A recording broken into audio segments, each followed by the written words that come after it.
अस्सलामुअलैकुम वरहमतुल्लाहि वबरकातुहू। आप सबको हमारे इस यूट्यूब चैनल पे खुश आमदीद है।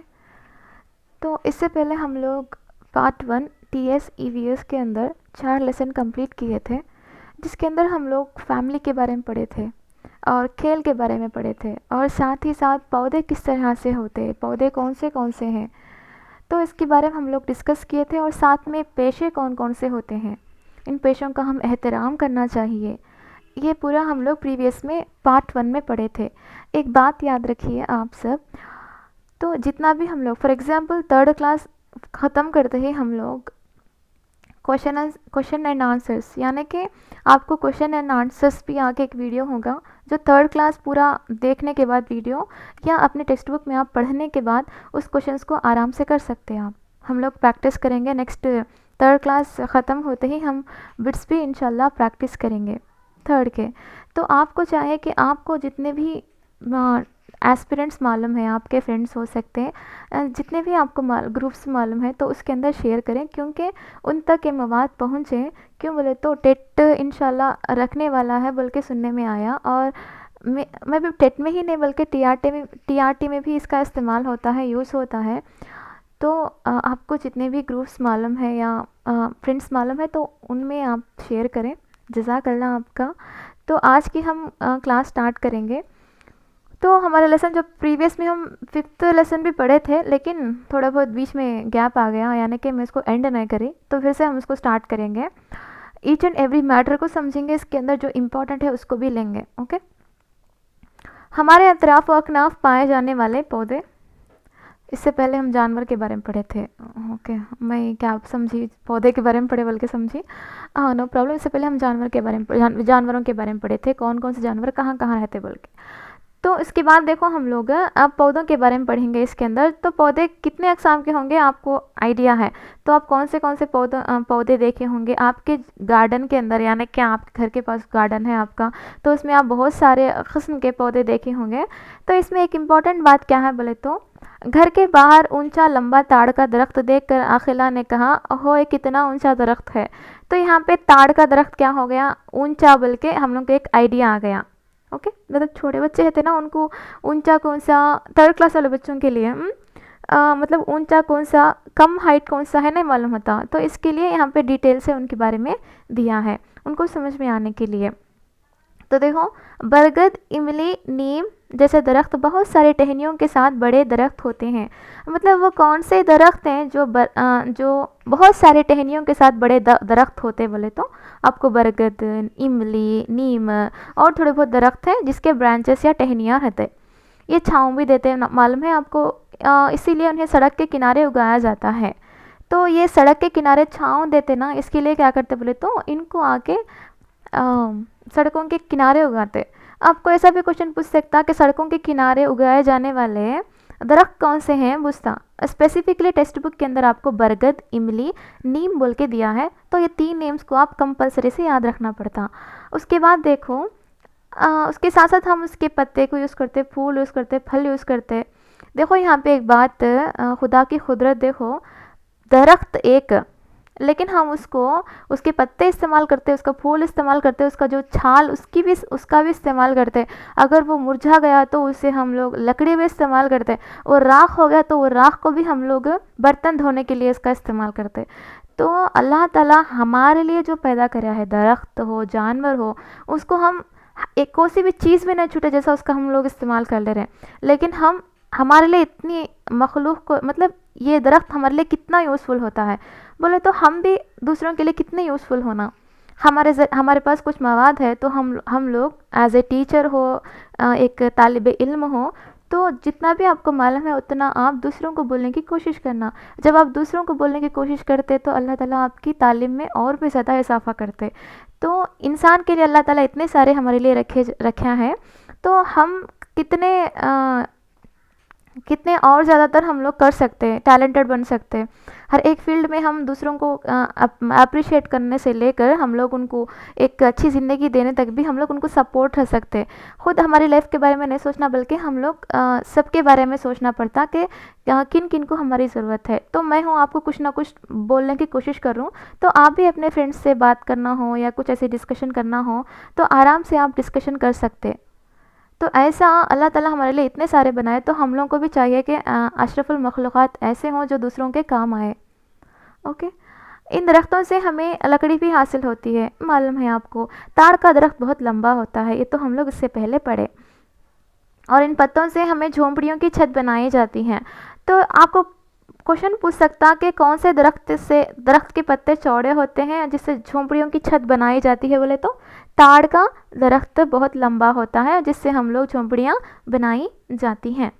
हमें दरख्त क्यों उगाना चाहिए, क्यों उगाना चाहिए, आप ही बोलो। हम लोग को इतना सारा फ़ायदा हो रहा, तो हम लोग दरख्त क्यों नहीं उगाते? ज़रूर से उगाते तो हम लोगों को छाया मिलता, ऑक्सीजन मिलता और ज़मीन को मजबूती से थामने रखने की सलाहियत उन जड़ों के अंदर पाई जाती।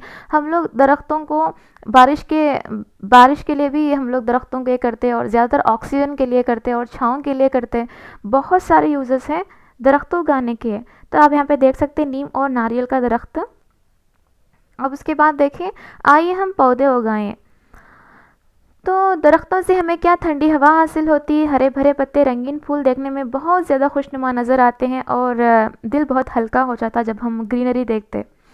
कभी भी आप अपने यहाँ आपका गार्डन है समझो, या कोई दूर गार्डन है समझो, आप बहुत स्ट्रेस फील होते रहते हैं, आप वहाँ पे कुछ ग्रीनरी देख के बहुत खुश हो जाते हैं, और ग्रीनरी पे आप बग़ैर चप्पल के चलते ना तो बहुत ही अच्छा फील होता, आपको बहुत स्ट्रेस पूरा कम हो जाता।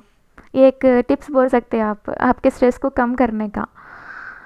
तो उसके बाद देख सकते हैं कि आप बच्चे बहुत ज़्यादातर बाहर खेलते हुए नज़र आते होंगे, वो ग्रीनरीज के अंदर भी। और वहाँ पे हमारे अतराफ़ ना उगने वाले फल के दरख्त। तो हमारे अतराफ़ अकनाफ क्या क्या उगते नहीं, मतलब हर एक चीज़ भी उगती, लेकिन थोड़े बहुत ऐसे दरख्त हैं वो ज़्यादातर हमारे यहाँ नहीं उगते। जैसे कि एप्पल है, वो शिमला के अंदर ज़्यादातर दिखाई देता है आपको, क्योंकि वहाँ की सर्दी को वो मतलब वहाँ के माहौल को ही वो अडाप्ट करके वहाँ पे ज़्यादातर थोड़े ऐसे फ्रूट्स हैं जहाँ पे कौन से कहाँ उगना कि वहाँ सूखते। फॉर एग्जांपल जानवरों के अंदर अब कंगारू है, कंगारू आपको कहाँ पे मिलता? ऑस्ट्रेलिया में मिलता। कहीं पर भी दिखता क्या आपको? नहीं दिखता, सिर्फ और सिर्फ ऑस्ट्रेलिया में। तो ऐसा पौधे के अंदर भी आके कुछ ऐसे फ्रूट्स हैं जो आके बाहर कंट्रीज़ के अंदर ही उगते, ज़्यादातर हमारे यहाँ नहीं दिखाई देते। अब उसके बाद देखेंगे आबी पौधे और रेगिस्तानी पौधे। आपको मालूम है ना आबी पौधे किसको बोलते हैं? जो आके पानी के अंदर होते ना, उसको आबी पौधे बोलते हैं। और रेगिस्तानी पौधे जो रेगिस्तानी इलाकों में उगते हैं, उसको हम रेगिस्तानी पौधे बोलते हैं। तो देखो यहाँ पे एक बात क्या है बोले तो, कमल यहाँ पे आपको क्लियर से दिख रहा है, देखो आप इसको। कमल और लिली क्या है बोले तो आबी पौधे हैं। कमल और लिली क्या है? आबी पौधे हैं। तो यहाँ पे देखेंगे कुछ तो पॉइंट मिलता क्या। सलीमा और अखिला साथ मिलकर खेत गए। करीब ही मौजूद तालाब में उन्होंने कमल का फूल देखा। मछली पकड़ने वाले अकबर ने उन्हें कमल के फूल के बारे में बतलाया। घर वापस होते हुए अखिला एक पौधे के पास आकर रुक गई। ये पौधा देखो कितना अजीब है, पत्ते नहीं है, बहुत सारे कांटे हैं, ये क्या है? अच्छा, तो यहाँ पे हम लोग को कमल है बोल के क्लैरिटी आई। तो हम लोग को ऑलरेडी मालूम था यहाँ पे कमल और लिली क्या है, ये आबी पौधे हैं। अब यहाँ पे देखो आप, ये इम्पोर्टेंट हो जाता आपको रेगिस्तानी पौधे के बारे में, क्योंकि हमारे यहाँ तो रेगिस्तान एक ही जगह पे है, वो राजस्थान में है। मतलब ऐसे थोड़े यूनिक थिंग्स हम लोग को याद रखना है। तो वहाँ पे उगने वाले पौधे कौन से हैं? घेगुरा और नागफनी, जिसे हम एलोवेरा बोलते हैं ना, वैसा इसको घेगुरा बोलते हैं और नागफनी बोलते हैं इसको। बैरल कैक्टस है, गोल्डन बैरल कैक्टस है, ये पूरा मतलब आके आपको रेगिस्तानी पौधों के अंदर दिखाई देता। पढ़ेंगे एक मरतबा। कमल जैसे पौधे पानी में उगते हैं, उन्हें आबी पौधे कहते हैं। ओके। और नागफनी, घेगुरा जैसे पौधे रेतीले इलाकों में उगते हैं, उन्हें रेगिस्तानी पौधे या सहराई पौधे बोलते हैं। रेगिस्तान को क्या बोलते हैं? सहराई पौधे। रेगिस्तान को सहरा बोलते हैं। तो रेगिस्तानी पौधे या सहराई पौधे कौन से हैं बोले तो घेगुरा, नागफनी, याद रखिएगा।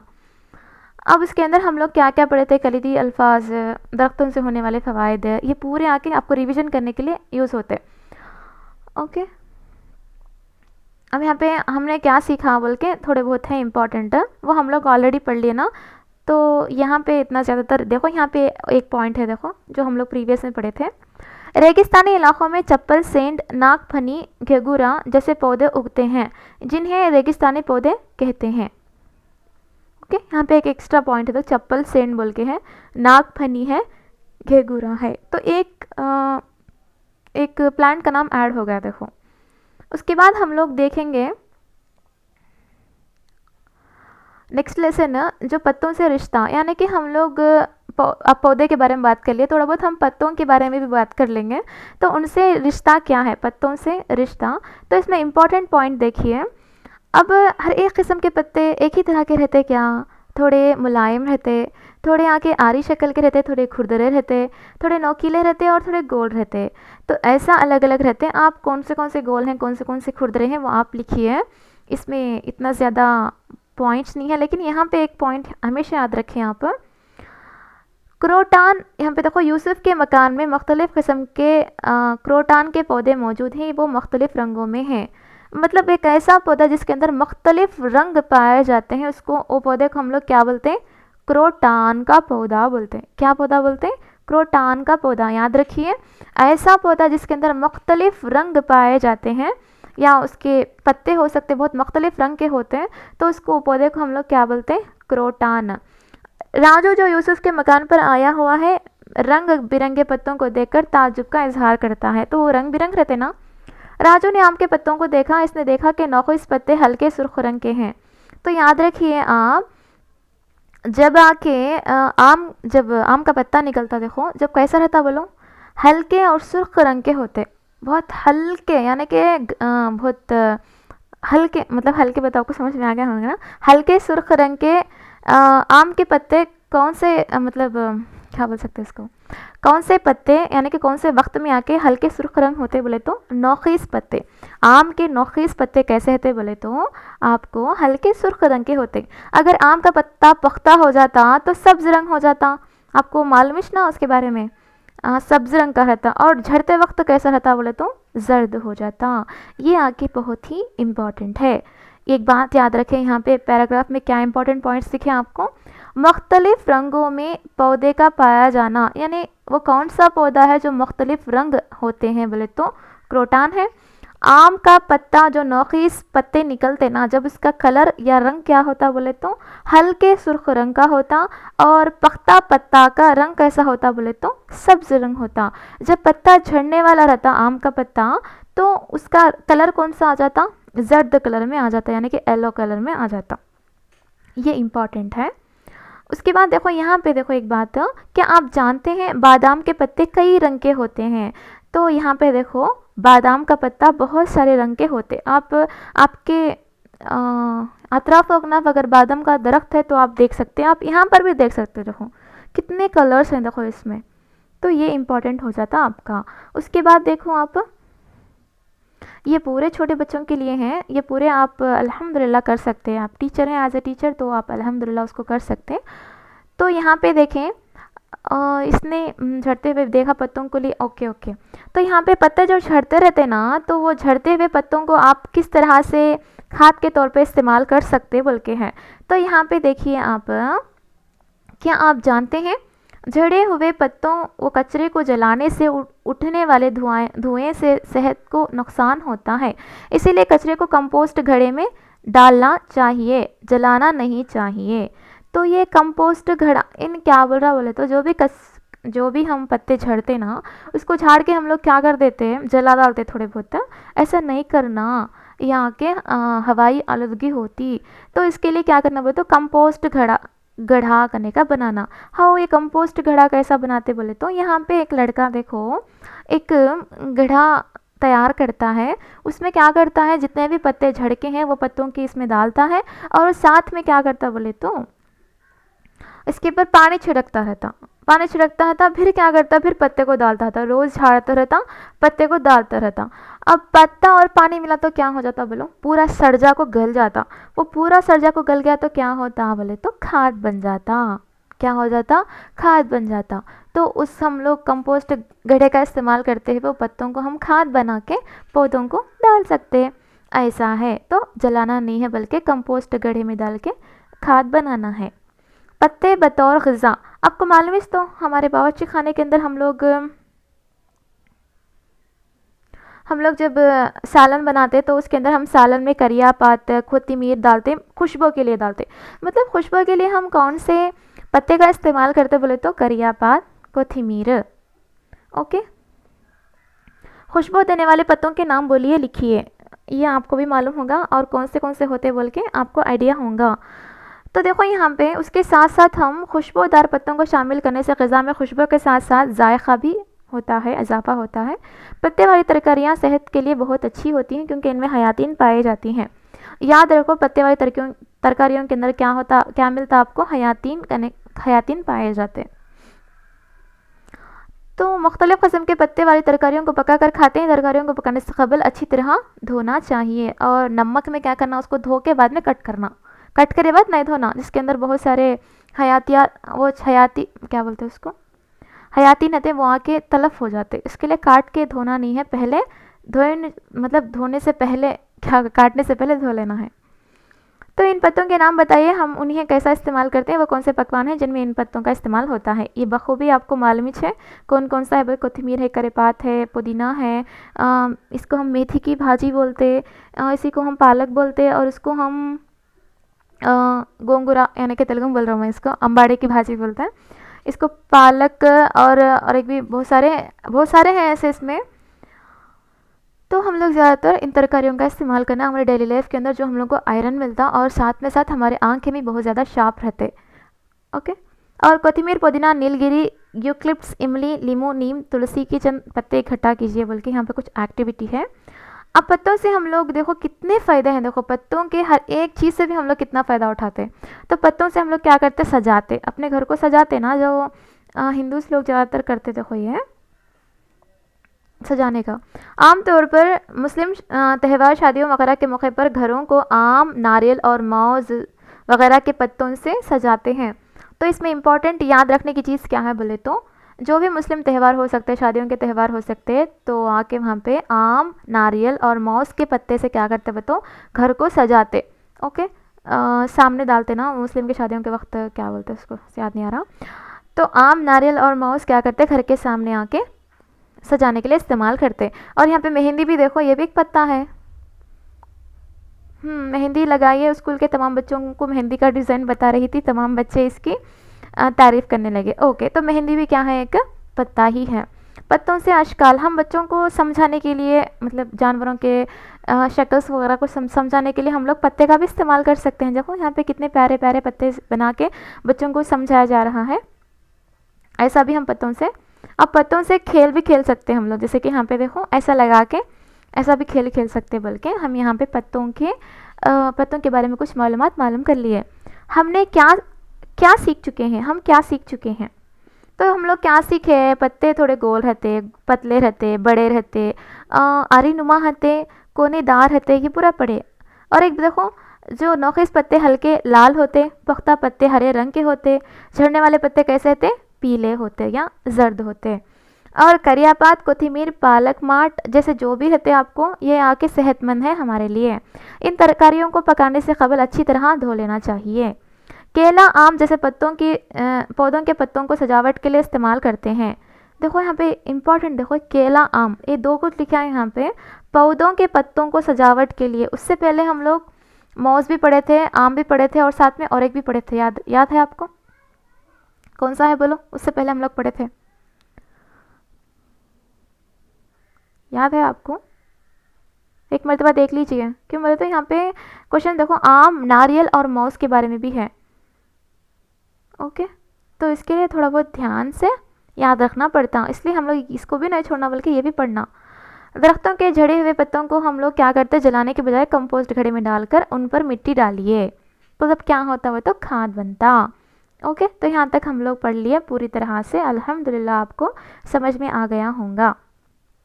तो नेक्स्ट पढ़ेंगे हम लोग 7th लेसन, ग़िज़ा जो हम खाते हैं। तो हर एक का ग़िज़ा खाने का अंदाज़ा अलग होता, हर एक स्टेट में अलग होता, हर एक डिस्ट्रिक्ट में अलग होता, उनके उनके सहूलियात के लिहाज से। अगर वहाँ पे समंदर है तो ज़्यादातर उन्हें मछलियाँ खाते, अगर वहाँ पे धान वगैरह ज़्यादा होती है वह तो पैदावार होती है, वह तो वहाँ पे चावल वगैरह ज़्यादा खाते। तो ऐसा, तो यहाँ पे देखेंगे आप कौन कौन क्या क्या खाते हैं, बल्कि इम्पॉर्टेंट यहाँ से शुरू होता। देखो, तो मतलब जो ग़िज़ा हम इस्तेमाल करते हैं वो कहाँ से हासिल होती है, हम जो भी ग़िज़ा खाते हैं वो कहाँ से हासिल होते हैं हम लोगों को, एक पौधे से तो हासिल होना, एक जानवरों से तो हासिल होना। तो पौधों से हम लोग क्या हासिल करते हैं, तरकारी, फल, गड्ढे वाली तरकारियाँ, ये पूरे क्या है हम लोग पौधों से हासिल करते हैं। उसी तरह जानवर से दूध, मक्खन, गोश्त वगैरह हम जानवरों से हासिल करते हैं। तो आपको एक आइडिया आ गया ना यहाँ पे कहाँ कौन कौन कहाँ से चीज़ें इस्तेमाल करते हैं और हासिल करते बोल के। ओके, तो थोड़ा बहुत नीचे देखेंगे हम लोग और भी क्या क्या इंपॉर्टेंट चीज़ें हैं इसके अंदर, और यहाँ पे आप देख सकते हैं क्या क्या है। ओके, तो यहाँ पे देखो कि आप चावल और अंडों का सालन दिया गया है। रहीम ने अपनी माँ से पूछा कि अंडे का सालन किस तरह, अच्छी तरह। अच्छा, तो हम अज़्ज़ाए तरकीबी की बात करते हैं कि एक चीज़ को हम क्या क्या मतलब एक सालन बनाना चाहते हैं तो उसके अंदर कौन से इंग्रेडिएंट्स होना, इसके बारे में यहाँ पे दिया गया है। तो यहाँ पे देखो थोड़ा बहुत नीचे, ग़िज़ाई अशिया चावल, ये किससे हम लोग हासिल करते हैं, पौधों से हासिल करते हैं।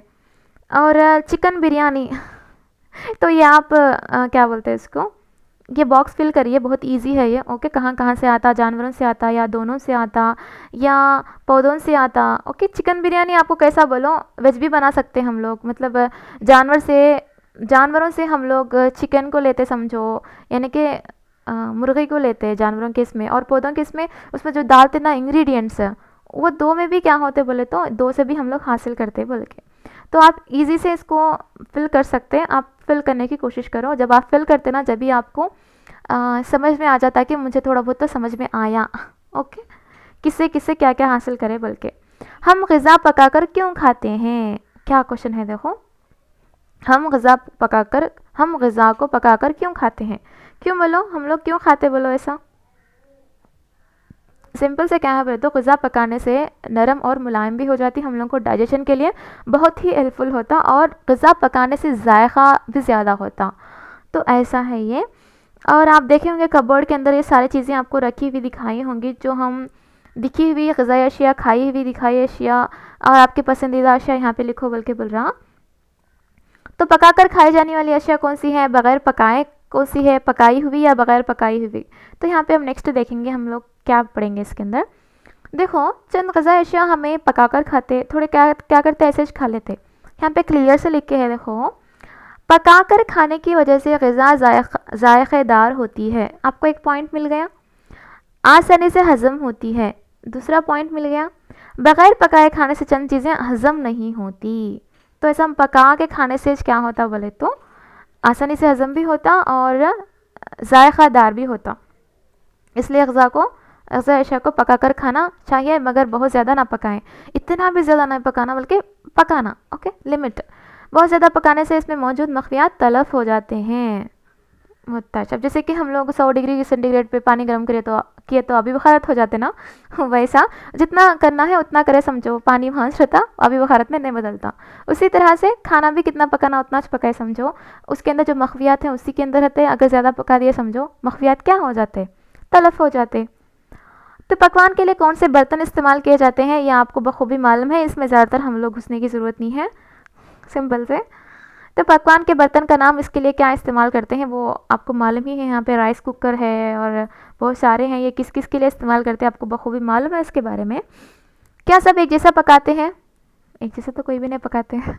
बैगन का सालन दूसरे घरों में किस तरह बनाया जाता है, हर एक का अलग अलग स्टाइल होता बनाने का। उसके बाद देखिए आप, उसके बाद हम देखो यहाँ पे एक इम्पॉर्टेंट बात है, यहाँ पे देखो, चावल दाल जैसी ग़िज़ाई अशिया उबाल कर पकाती हैं। तो वो तो यहाँ पे क्या है, चावल दाल जो भी रहते हैं आपको, इनको आपको उबाल कर पकाते, उबाल कर, याद रखो। समोसा जैसे अशिया को हम तेल में तला जाता है, तो समोसा और बहुत सारे रहते हैं जिसको हम तेल में तलते, मिर्ची बज्जी हो सके, हम जो भी समझें तेल में तलते। मकई के भुट्टे, रोटियां, गोश्त वगैरह को आग पर भुना जाता है। इडली को भाप पर पकाया जाता है, याद रखें, इडली को भाप पर पकाया जाता है। अचार, दही की चटनी जैसे अशिया बगैर गर्म किए मिलाकर बनाई जाती हैं, याद रखो ये। अचार, दही की चटनी जैसी अशिया बगैर गर्म किए मिलाकर बनाई जाती हैं। इस तरह मुख्तलिफ़ क़स्म की ग़िज़ाई अशिया को मुख्तलिफ़ तरीक़ों से पकाते हैं। आपके घर में उन्हें कैसे पकाते हैं मालूम करके बताइए। अच्छा, बताएंगे इंशाल्लाह। तो यहाँ पे आप देखें, क्या आप जानते हैं बोल के लिखा है यहाँ पे। पत्ते वाली तरकारियाँ कौन से होते हैं? तरकारियाँ अच्छी तरह से धोने के बाद इसको काट कर पका लेना चाहिए। पत्ते वाली तरकारियाँ जो भी हैं उसको टुकड़े में काटने के बाद धोने से इनके मखवियात क्या हो जाते, कहते तलफ हो जाते। खाना पकाने से कबल चावल को ज़्यादा धोना नहीं चाहिए, याद रखो ये। चावल पकने के बाद पानी ना निथारा जाए, अगर ऐसा किया जाए तो खाने के मखवियात ज़ाया हो जाते हैं। तो जितना हो सके आपको पानी, इतने चावल हैं उसके लेवल पर रख लेना, लेकिन निथारने की कोशिश नहीं करना। अगर निथारना रख लिए, समझो जितने भी उसके अंदर मखवियात हैं पूरे पानी के अंदर बाहर आ जाते, तो क्या फ़ायदा बोलो आप खाना खा के। ऐसा रोज़ाना की ग़िज़ा में दाल, पत्ते वाली तरकारियाँ मौजूद होना चाहिए। अब जब आप रोज़ खाना खाते तो उसके अंदर दाल और पत्ते वाली तरकारियाँ, ये दो आके कंपलसरी रहना, ओके, लाजमी बोलते हैं उसको। तरकारियों को बहुत ज़्यादा नहीं पकाना चाहिए, बोली ना आपको मैं, तरकारियों को बहुत ज़्यादा पकाए तो क्या होता, उसके अंदर जो मखवियात हैं वो तलफ हो जाते। गाजर, शलजम, मूली, ककड़ी, प्याज, कोथिमीर, पुदीना वगैरह बग़ैर पकाए भी खा सकते हैं, याद रखो आप, बग़ैर पकाए भी हम लोग क्या कर सकते हैं, इन चीज़ों को खा सकते हैं। देखो कौन से हैं, गाजर है, शलजम है, मूली है, ककड़ी है, प्याज है, कोथिमीर है, पुदीना है, हम उसको बग़ैर पकाए खा सकते हैं, ओके। याद रखो ये बहुत ही इम्पॉर्टेंट है, कई से भी क्वेश्चन पूछे तो आप करने के काबिल रहना, ओके। तो यहाँ पे देखो हम क्या सीख चुके हैं, एक मरतबा पढ़ लेंगे क्या हो जाता, बोलो। ग़िज़ा खाने से हमें तवानाई हासिल होती है, पौधों जानवरों से हमें ग़िज़ा हासिल होती है। चंद ग़िज़ाई अशिया पकाकर और चंद ग़िज़ाई अशिया बग़ैर पकाकर खाते हैं। पकाने से ग़िज़ा मज़ेदार होती है और बहुत जल्द हज़म होती है। एक ग़िज़ाई शय को तमाम लोगों एक ही तरह नहीं पकाते, ओके। पकाने के लिए कुकर और ओवन का इस्तेमाल कब किया जाता है, यहाँ देखो इम्पॉर्टेंट बोले जैसा कब किया जाता है, क्वेश्चन करें हम लोगों को। तमाम ग़िज़ाई अशिया को एक ही तरह नहीं पकाते, उबालना, तलना, भुनना और बहुत सारे मुख्तलिफ़ तरीक़ों से क्या करते बोले तो उसके ग़िज़ाई अशिया के पकाने के मुख्तलिफ़ क़स्म के बर्तनों की भी हम लोग ज़रूरत होती। पकाने से कबल तरकारियों को, पत्ते वाली तरकारियों को अच्छी तरह से धोना चाहिए, ओके। तो इसके अंदर हम लोग जो इम्पॉर्टेंट चीज़ थी उसको भी हम लोग पढ़ लिए। तो उसके बाद हम लोग नेक्स्ट लेसन देखेंगे जो आके ग़िज़ाई आदतें। तो हम सब मतलब एक सिंपल से ग़िज़ा तो क्या करने का बच्चों को आइडिया भी है। तो हम 8th लेसन क्या देखते हैं बोलो, ग़िज़ाई आदतें। तो यहाँ पे आपको इस पे गौर करना होगा कि कौन कौन क्या ग़िज़ा खाते हैं, कौन से डिस्ट्रिक्ट में या प्लेसेस में क्या क्या ग़िज़ा खाते बोल के। तो यहाँ पे देखो, मेरा नाम बाशा है, मैं निज़ामाबाद से आया हूँ। तो निज़ामाबाद के अंदर आपको क्या ज़्यादातर खाने को मिलता बोले तो बाजरे की रोटी, याद रखो बाजरे की रोटी है। और क्यों, मैं तो वहाँ पे बाजरे की फसल बहुत ज़्यादा होती, समझ में आ गया, बाजरे की फसल आके बहुत ज़्यादा होती। मेरा नाम सलीम है, मैं करीम नगर से हूँ। तो करीम नगर के हैं ये। तो यहाँ पे ज़्यादातर क्या मिलता कहते, खाना मिलता। यहाँ पे ज़्यादातर धान रहता, तो करीम नगर में ज़्यादातर धान की फसल ज़्यादा होती है और साथ में वहाँ पे ज़्यादातर चावल खाते, यानी कि खाना। मेरा नाम वहीद है, मैं रंगारेड्डी से आया हूँ। तो रंगारेड्डी डिस्ट्रिक्ट वाले क्या करते कहते हैं, अम्बेल पी रहा हूँ। मेरे शहर के अतराफ अकनाफ रागी की पैदावार बहुत ज़्यादा होती है, याद रखो रागी से बनाया गया दलिया हमारे घर में सबको बहुत पसंद आता है। किनकी ग़िज़ाई अशिया उनके लिए बहुत ही अच्छी लगती। तो रंगारेड्डी डिस्ट्रिक्ट के अंदर आपको अम्बेल एक ग़िज़ा है, तो वो वहाँ पे रागी से बनाए हुए उसको पीते कहते वो दलिए को। मेरा नाम सबा परवीन है, हमारा शहर महबूब नगर ज़िला है। मैं खाने के साथ मछली का सालन खा रही हूँ। तो महबूब नगर है इनका मैडम साहिबा का, जो मछली का सालन खा रही हैं क्योंकि हमारे शहर के करीब समंदर है माशाल्लाह, और मछली झींगे ज़्यादा दस्तयाब होते हैं। मछली का सालन मुझे बहुत पसंद है। तो यहाँ पे देख सकते हैं कि आप महबूब नगर बोलते ही आपको क्या याद आना, मछली याद आना। मीम से महबूब नगर, मीम से मछली, ऐसा कुछ आप कोड रखते हुए याद रख लो। इससे पहले हम लोग क्या पढ़े, निज़ामाबाद के अंदर बाजरे की रोटी, क्यों मैं तो वहाँ की बाजरे की फसल बहुत ज़्यादा होती, और करीमनगर के अंदर धान की फसल बहुत ज़्यादा होती क्योंकि वहाँ पे खाना ज़्यादातर खाए जाते हैं। मेरा मतलब सॉरी, रंगारेड्डी में आके आपको अम्बेल, ज़्यादातर वहाँ पे रागी की पैदावार ज़्यादा होती तो वहाँ पे अम्बेल ज़्यादातर इस्तेमाल करते हैं अपनी ग़िज़ा में। महबूब नगर वालों यानी कि यहाँ पे मैडम साहब आके महबूब नगर के हैं, उनके वहाँ पे मछली का सालन ज़्यादातर होता है क्योंकि वहाँ पे करीब में समंदर है, और इनका फेवरेट भी वो है, वही है। ओके, किस किस का फेवरेट है बोलो फिश? मेरा भी अल्हम्दुलिल्लाह फेवरेट ही है। तो नेक्स्ट देखेंगे, हमारी रियासत की पहाड़ी इलाकों, जंगलाती इलाकों में भी लोग रहते हैं। मालूम है ना हम लोगों को, जब हम थर्ड क्लास के बच्चों को पढ़ाते रहते तो ऐसा हम लोग सीक्वेंस है, हमारे पड़ोस से लेकर हम थोड़ा बहुत दूर तक जाते हैं, यानी कि आम से लेकर ख़ास तक, यानी कि सिंपल से लेकर कॉम्प्लेक्स तक बढ़ते। तो ऐसा हम लोग देखे रहते खाली शहरों में, गांव में रहते बोल के छोटे बच्चे, लेकिन यहाँ पे बताया जा रहा है कि पहाड़ी इलाकों और जंगलाती इलाकों में भी क्या रहते लोग रहते करते। वहाँ लोग क्या खाते बोल के डाउट आता। तो वहाँ पैदा होने वाली फसलों के एतबार से दस्तियाब ग़िज़ाई अशिया के लिहाज से इनकी ग़िज़ाई आदतें होती हैं।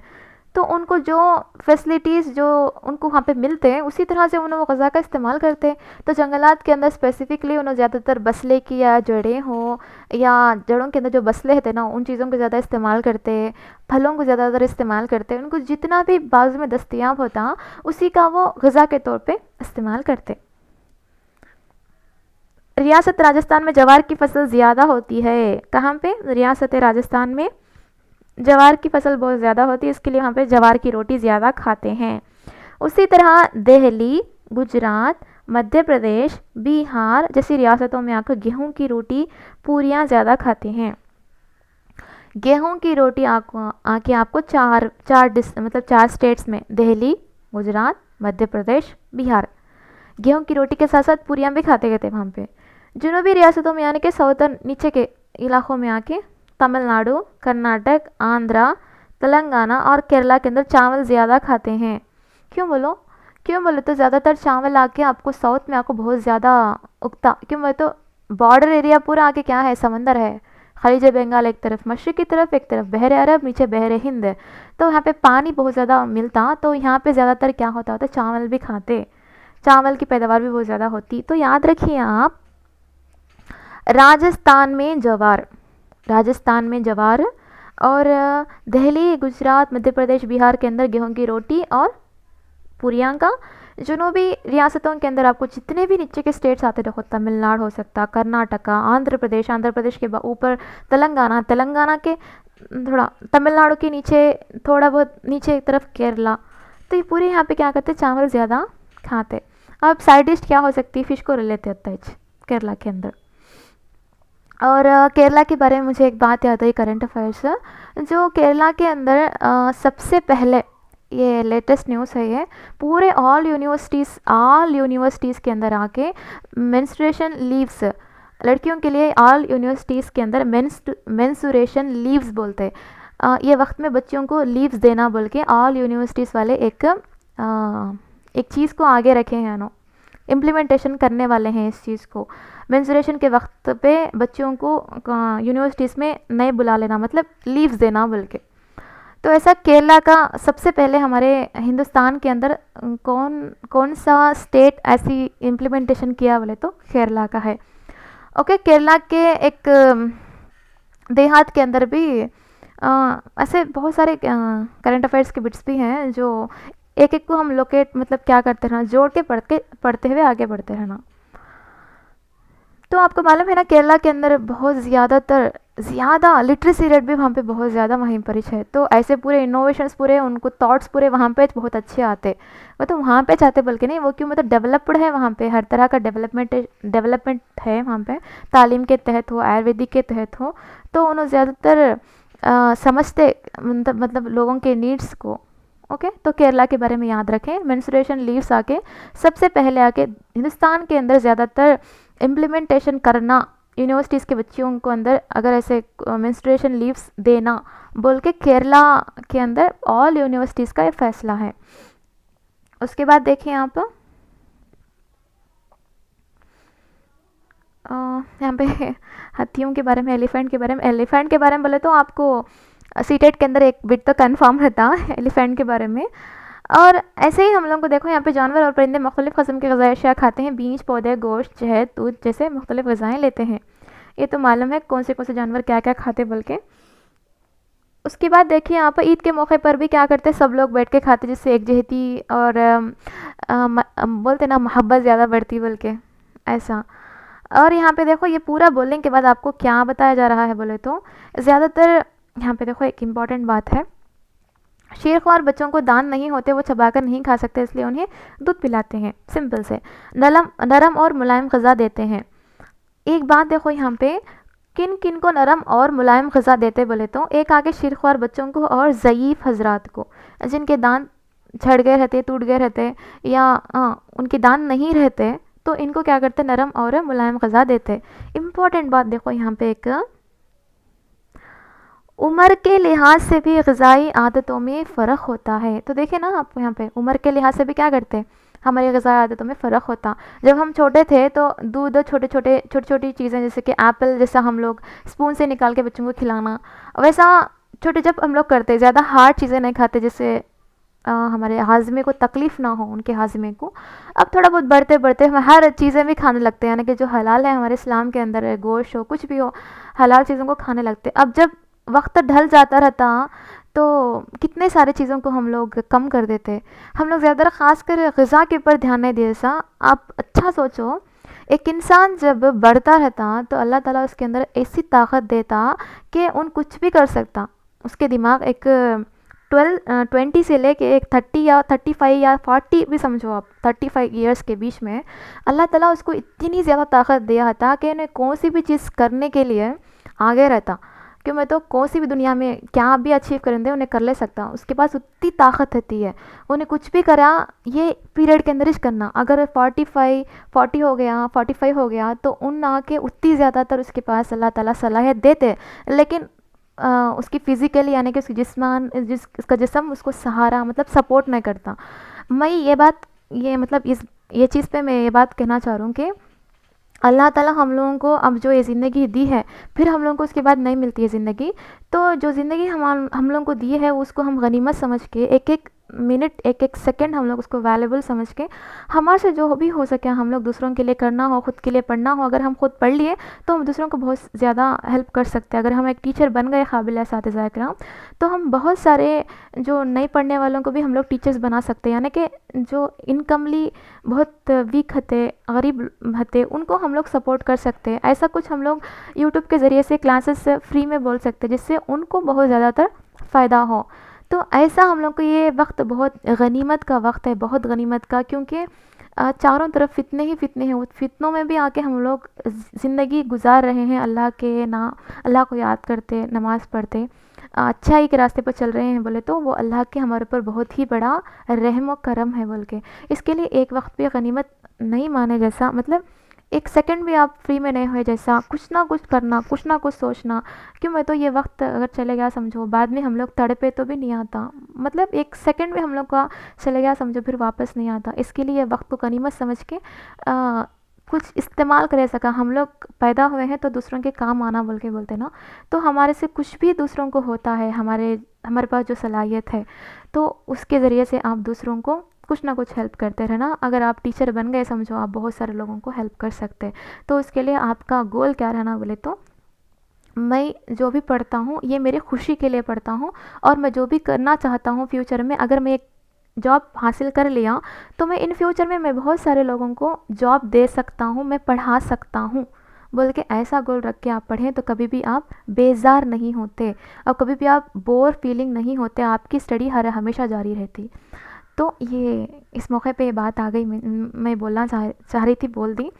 तो हर एक उम्र के लिहाज से भी मतलब हाँ, कैसा ग़िज़ा बदलती कि उसी तरह से हमारे थॉट्स हो, हमारी काबिलियत हो, बहुत कम होते जाती थी। अल्लाह ताला ये वक़्त हम लोग को दिया है, हम लोग को बोलने वाले हैं, हम लोग को गाइड करने वाले हैं बोले तो अल्लाह ताला का बहुत-बहुत शुक्रिया है। ऐसे भी लोग हैं जिनको गाइड नहीं किए थे लेकिन वो बूढ़े होने के बाद पछताते भी हैं।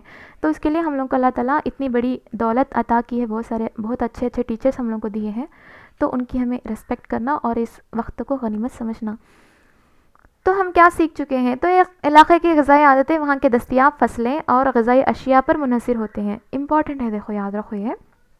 मतलब एक इलाक़े के अंदर आपको अगरचे वहाँ की ग़िज़ाई आदतों को देखना है तो आप क्या करना बोले तो फ़र्स्ट ऑफ़ ऑल वहाँ के जो मिलते ना फ़सलें कौन से हैं और वहाँ की जो ग़िज़ाई अशिया क्या हैं उस पर डिपेंड होता वो। ईदें शादी के तकारे में खुसूसी पकवान पकाए जाते हैं, ये तो आपको मालूम है। बिरयानी होती है मोस्टली। जानवरों और परिंदों को भी ग़िज़ा की ज़रूरत होती है। हाँ बा वो भी जान, मतलब जान है ना उनके अंदर, इसको जानवर बोलते हैं, जान है ना उनके अंदर, तो उनको भी क्या होना बोले तो ग़िज़ा होना। एक दरख्त भी क्या है, एक जानदार ही है। ओके, सिर्फ जानवर ही नहीं होते, दरख्त जितने भी हैं पौधे सब जानदार ही हैं, लेकिन उनको मारने पे खून नहीं निकलता, ऐसा नहीं बोल के नहीं, लेकिन वो भी जानदार हैं। घर के तमाम अफराद मिलकर खाना चाहिए, जिसकी वजह से तमाम अफराद को ग़िज़ाई अशिया मुनासिब मक़दार में हासिल होती हैं। मिलकर खाना खाने से खुशी हासिल होती है। हाँ, ये तो बात करना इम्पॉर्टेंट है। ये मौके पे सबको मालूम होना है कि घर के तमाम अफराद के साथ आप मिल बैठ कर खाते हैं तो वो कुछ ही अलग मज़ा होता, क्योंकि ऐसे मौके कभी भी नहीं मिलते आपको घर में सबके साथ मिल के बैठ कर खाने का। लेकिन आप बना लेना है, यानी कि आपको कितने भी काम हो, तीन वक्त ही ना खाते आप घर में, 3 वक्त खाते, तो 3 वक्त भी अपने फैमिली के साथ आप बैठकर खाते तो बात करते रहते बीच बीच में, या कुछ ना कुछ मजाक करते हुए सब मिलके खाते तो माया मोहब्बत बढ़ती। और एक बहुत ही अच्छा तरीक़ा है सबके साथ मिल बैठकर खाना। अकेले अकेले खाने से क्या होता है बोले तो कितना खाते हैं क्या भी समझ में नहीं आता। अगर आप फैमिली के साथ बैठते हैं तो एक दूसरे से कभी भी, अब एक फैमिली के अंदर हर एक, अब्बा काम पे चले जाते, अम्मी कुछ ना कुछ काम में करते थे, भाई कुछ काम पे रहता, दीदी कुछ काम पे रहते, तो आपको पूरे एक जगह पे कब मिलते बोले तो खाने के वक्त मिलते। तो वो वक्त भी अगर उनके लिए हम लोग नहीं दिए तो अच्छा नहीं रहता। इसके लिए हम लोगों को चाहिए कि ऐसे थोड़ी छोटी छोटी चीज़ें भी हम लोगों को हो, छोटी छोटी ख्वाहिशें भी, छोटी छोटी खुशियाँ भी हम लोग की हमारी ज़िंदगी में रहना ज़रूरी है। सिर्फ़ और सिर्फ हम बड़ी खुशियों के लिए मेहनत करते करते हमारी छोटी खुशियों को भी हम लोग भूल जाते हैं। इसके लिए छोटी खुशियों का भी ख्याल हम लोग करना ज़रूरी है। तो उम्र के लिहाज से ग़िज़ाई आदतें बदलती रहती हैं। खाने से क़बल हाथ और पैर अच्छी तरह धोना चाहिए, ये तो है, बहुत ही इम्पॉर्टेंट है, जो हमारी सुन्नत बताती है।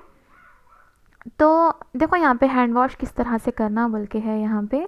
और उसके बाद देखो हम लोग को वक्त बहुत ज़्यादा हो गया, चलो आज के लिए इतना काफ़ी है। हम लोग कल से कंटिन्यू करेंगे, यानी कि नेक्स्ट वीडियो के अंदर हम लोग कंटिन्यू करेंगे।